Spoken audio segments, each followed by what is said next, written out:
et bienvenue sur les harmoniques de l'amour. On se retrouve aujourd'hui pour la réponse à un tag lancé par Romilou de la chaîne Romilou Guidance Oracle et Tarot. Et cette fois-ci, j'ai bien noté le nom de la chaîne parce que je le dis souvent à l'envers. Je ne sais pas pourquoi, je n'arrive pas à retenir correctement le nom de sa chaîne. Bon, après pour moi, c'est Romilou. C'est peut-être pour ça, je ne sais pas. Et donc, le tag s'appelle « Pour mieux se connaître ». Et je vais donc vous présenter 5 tarots. Alors, le premier tarot, c'est le tarot qui me permet de lâcher la pression. Alors, il y en a plusieurs. Je vous les avais d'ailleurs, je vous en ai présenté quelques-uns. Pas tous non plus. Dans ma vidéo sur les jeux de guérison, qui était aussi en réponse à Romilou. Et il y en a d'autres. Je vous avais dit qu'en fait, d'une façon générale, tous les jeux qui me plaisent vraiment de façon esthétique, que j'achète vraiment pour le côté esthétique, eh bien, me font cet effet-là, en fait. Ils me permettent de m'apaiser, ils me permettent de lâcher la pression, ils me permettent de lâcher le mental.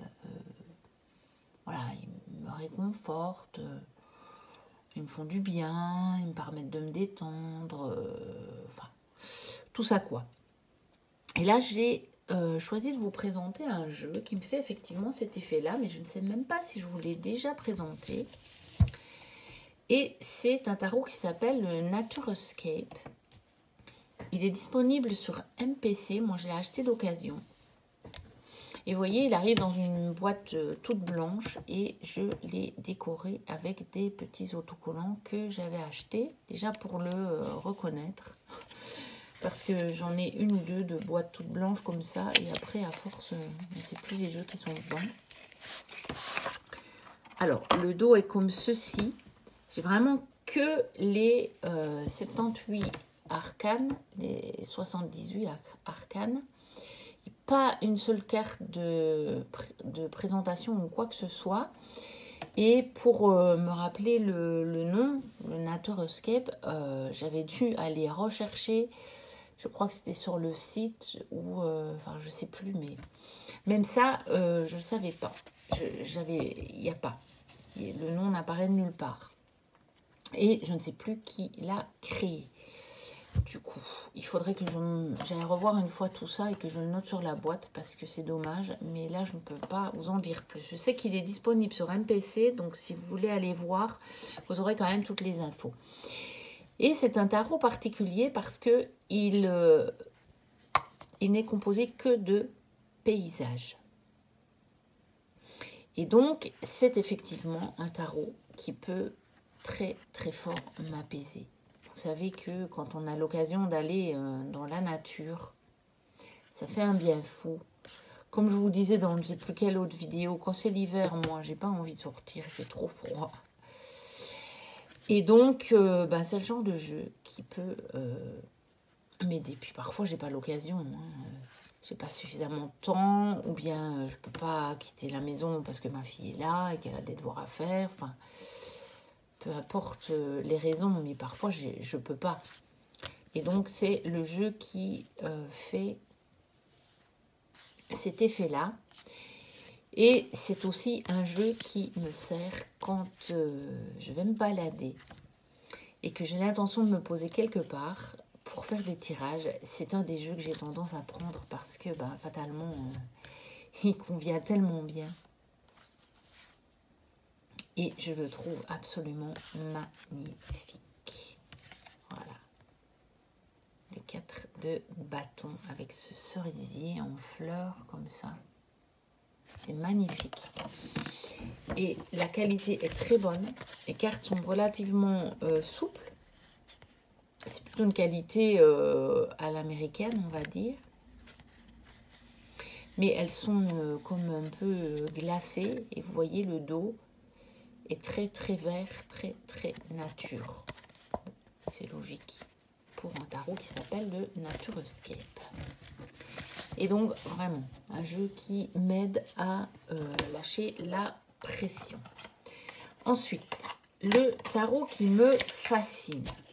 Alors, il y en avait, j'avais un choix, j'ai un peu hésité. Et finalement, j'ai décidé de vous présenter le Hush Tarot, donc qui a été créé par Jérémy Hush.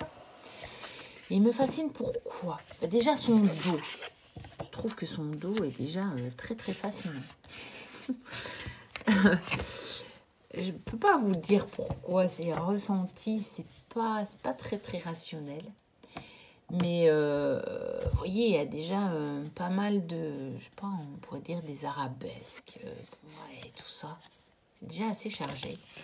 Et puis parce que, voilà, ce sont des illustrations avec beaucoup de choses dessus. Un peu étrange. Des fois, on se dit, mais ça sort d'où? C'est un peu bizarre. Et il me fascine, en fait. Il me fascine. Ce jeu me fascine. Et il y en a d'autres, hein. Mais ce jeu me fascine. Et je ne vous l'ai pas montré souvent, je pense, le Tarot. Donc, voilà. C'était l'occasion de vous le montrer. On ne le voit pas passer très, très, très souvent. Sauf sur la chaîne de Hugues.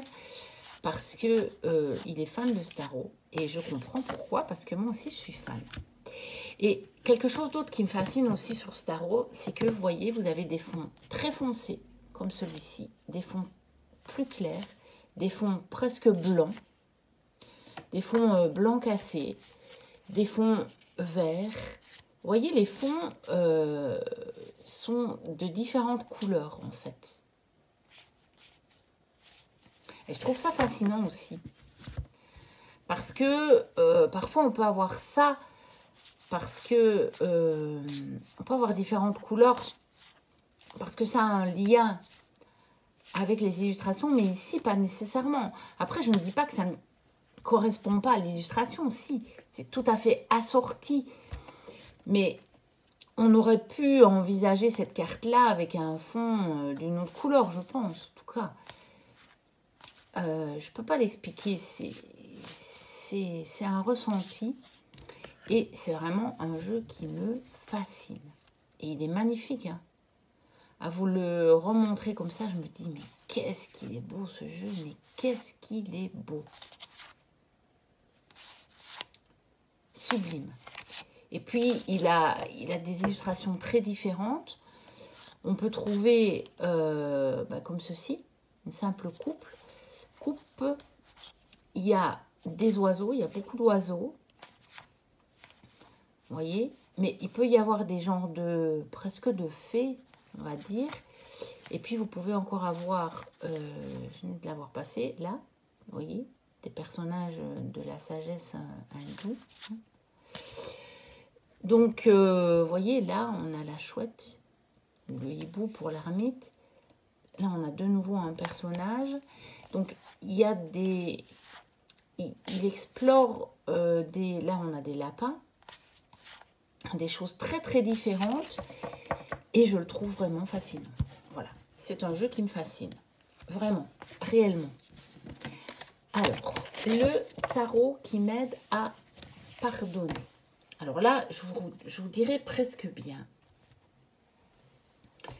que, comme pour une autre question qui vient plus tard, c'est tous les tarots. Parce que c'est un peu pour ça aussi que moi j'utilise les jeux. Pour m'aider quand j'ai une problématique, quand quelque chose ne va pas comme je le voudrais. Mais il y en a un qui m'aide à avoir vraiment une vision assez élevée. Quand je vais voir dans le livre d'accompagnement, c'est le tarot de la bienveillance de Colette Baron-Red.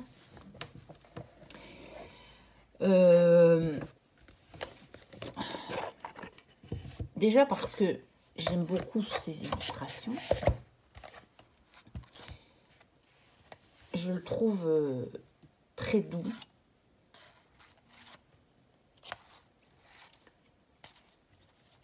il n'a pas de carte qui soit un peu dure, vous voyez. Là, qui trouve justement d'ailleurs que pour un tarot, il n'est pas assez équilibré.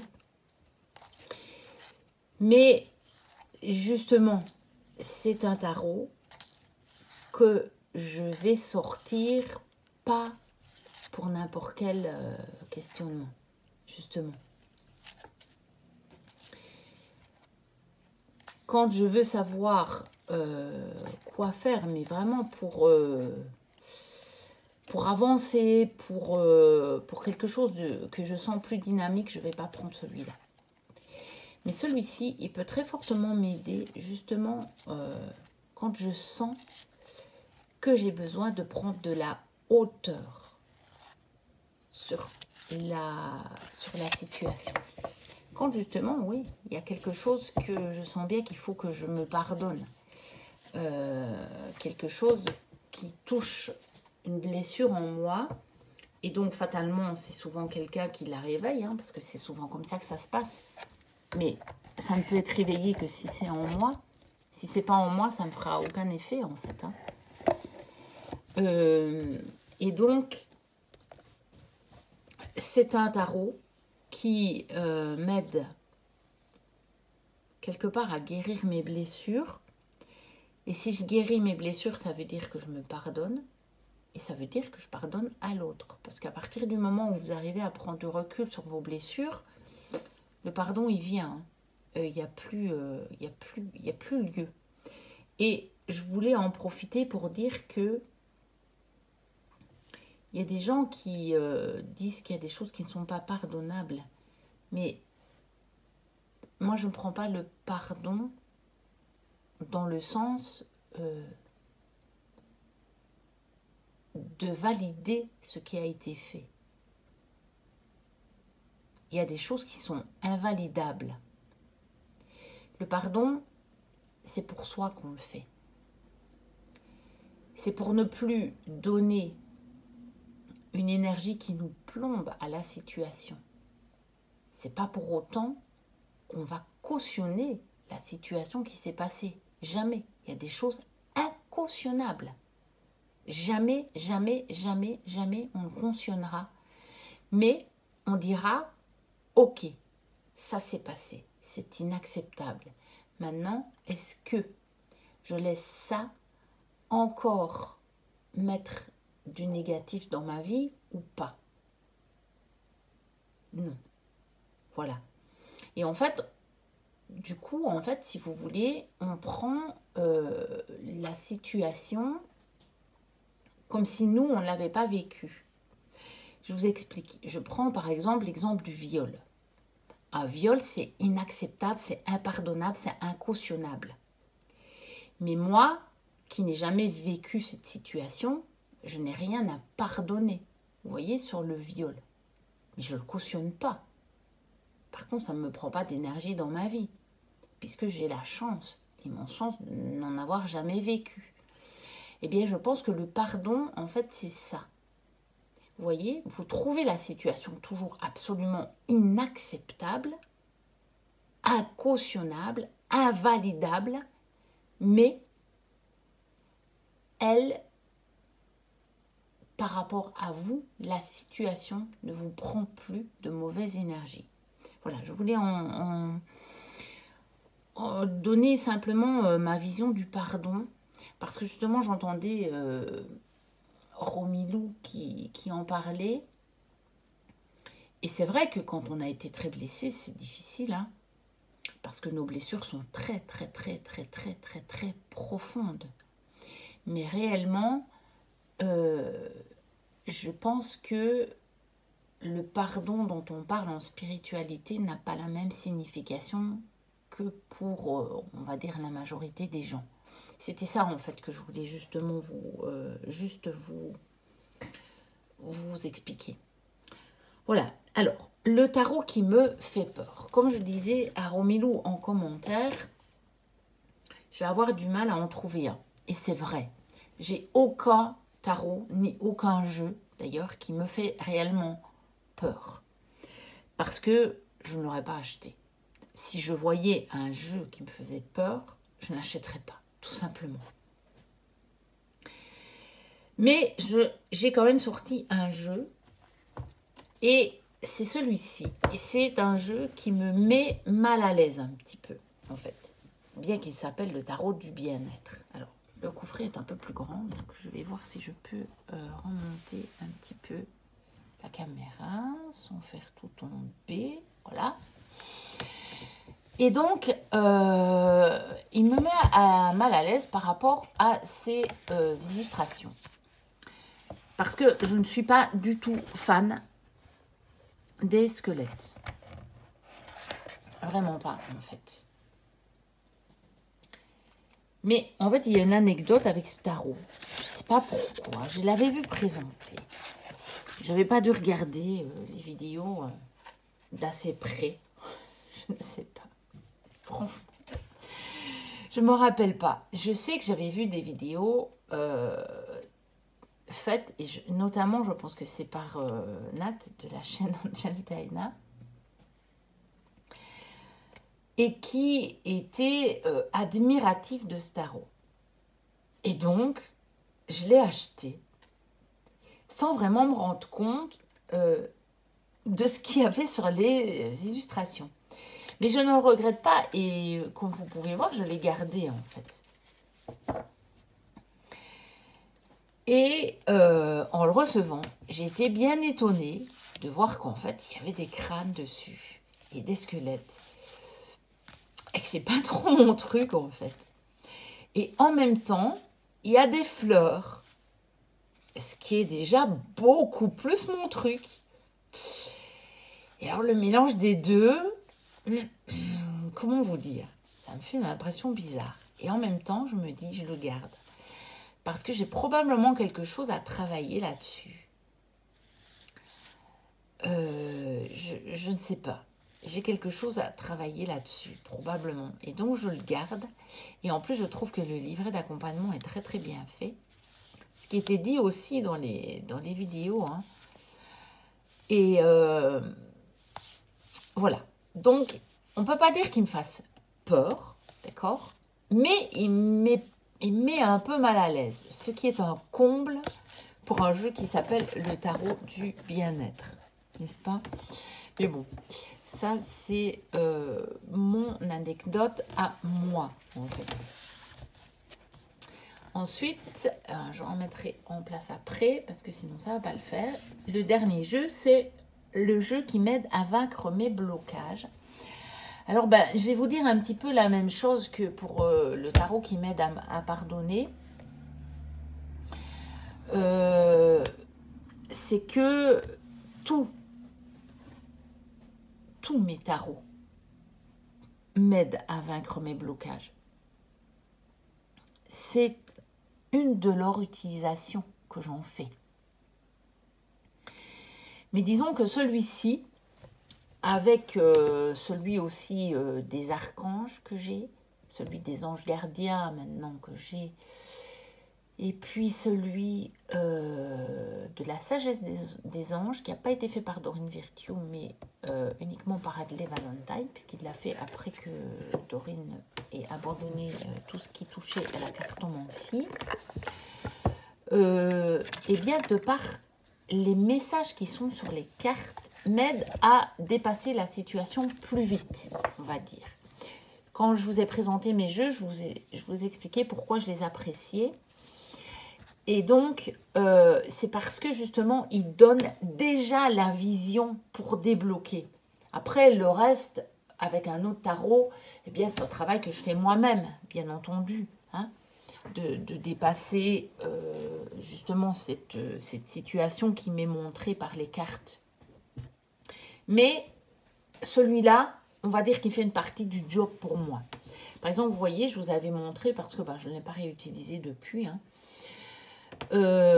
pour le 3 d'air qui correspond au 3 d'épée. Donc on est très très très très loin du cœur transpercé d'épée.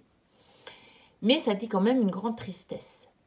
Par contre, ça vous dit directement, prenez le temps de penser vos plaies, nécessité de pardonner à autrui ou à vous-même. Et donc, vous voyez, ça vous dit comment vaincre vos blocages. Ça vous dit, prenez le temps déjà. première chose, prenez le temps. Vous avez été très fortement blessé, eh bien, ne cherchez pas à pardonner maintenant. Prenez le temps. Et après, vous allez pardonner d'abord à vous-même et puis à autrui. Parce que selon moi, la cause est toujours en nous. Je sais, c'est pas facile d'accepter sur certaines situations. Bon, je vous parlais du viol un peu avant. C'est clair que là, je ne sais pas ce que je pourrais en penser puisque je n'ai pas vécu la situation. Mais moi, en tout cas, dans les situations qui me blessent, dans des choses, des paroles par exemple qui peuvent me blesser très fort, ou des attitudes qui peuvent me blesser très fort, eh bien en fait, je trouve toujours, jusqu'à présent, j'ai toujours trouvé la cause en moi. C'est toujours un manque de confiance ou une impuissance que je ressens en moi, c'est toujours ça. Parce que sinon, je me rends compte que ça ne m'aurait pas fait cet effet-là. Et je repense toujours à cet exemple, pendant mon enfance, de mon père qui était très très très exigeant sur les résultats scolaires. Et moi, je n'ai pas de soucis, puisque j'étais une très bonne élève, j'ai toujours adoré l'école. Malgré ça, ça m'a quand même pas mal démoli ma confiance en moi, parce que malgré mes excellents résultats, mon père était quand même jamais tout à fait satisfait. Donc ça ne m'a pas donné confiance en fait. Mais c'est pas de ça que je veux vous parler, c'est d'un de mes frères qui lui avait pas des bons résultats scolaires, parce qu'il a toujours détesté l'école. Il se sentait très très très mal dans le milieu scolaire. Et mon père le rabaissait et l'humiliait à un point. Et moi, ça me blessait, mais tellement fort. J'en pleurais. Et en fait, ça ne faisait pas le même effet sur mon frère. Alors que c'était lui qui était visé. Et mon frère, il disait, mais va te faire voir ailleurs pour pas être grossière. Il pouvait le dire. Et il le disait en lui-même. Et ça, on en a rediscuté après avec mon frère, hein, quand on a été plus âgés. Et ça lui est passé sur le corps comme s'il avait une cuirasse, alors que moi, ça me démolissait. J'étais anéantie quand j'entendais mon père dire ça. Et donc, c'est pour vous expliquer que mon frère, n'ayant pas les mêmes blessures que moi, sa réaction était différente. Maintenant, je vous dis, hein, peut-être pour des choses qui sont encore beaucoup plus graves que ça, il y a peut-être des choses où effectivement on se demande où peut bien être la cause en nous. Hein. Je ne vous dis vraiment pas ça. Hein. Et certainement pas, je dirais à quelqu'un qui s'est fait violer, regarde en toi ce qui a pu attirer ça. Jamais je pourrais faire ça. Jamais, jamais, jamais, jamais.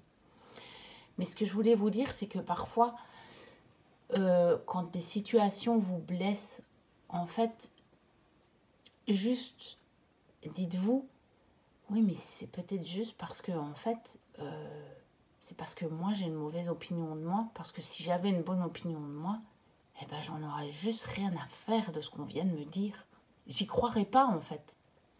Vous voyez, en fait, si on vous dit quelque chose de blessant, mais que vous avez une meilleure estime de vous-même, ça ne vous blessera pas. Vous vous direz, mais ça va pas, lui. Qu'est-ce qui lui prend? Qu'est-ce qu'il a à dire ça? C'est même pas vrai, en fait. Donc voilà, je vous ai fait finalement une longue vidéo, alors que je voulais juste vous présenter les 5 jeux. Je vous ai fait beaucoup de blabla spirituel et j'espère que je ne vous ai pas saoulé. Si je vous ai saoulé, je suis désolée. N'hésitez pas à commenter, n'hésitez pas à me dire si je vous ai totalement saoulé avec mes grands principes spirituels. N'hésitez pas à liker, à vous abonner si mon contenu vous plaît. Je vous le redis parce que c'est vrai que plus on est nombreux et plus on peut partager. Hein. Et c'est chouette, je trouve. Et donc, moi je vous dis à très bientôt pour une prochaine vidéo. Et d'ici là, portez-vous bien. Bye bye.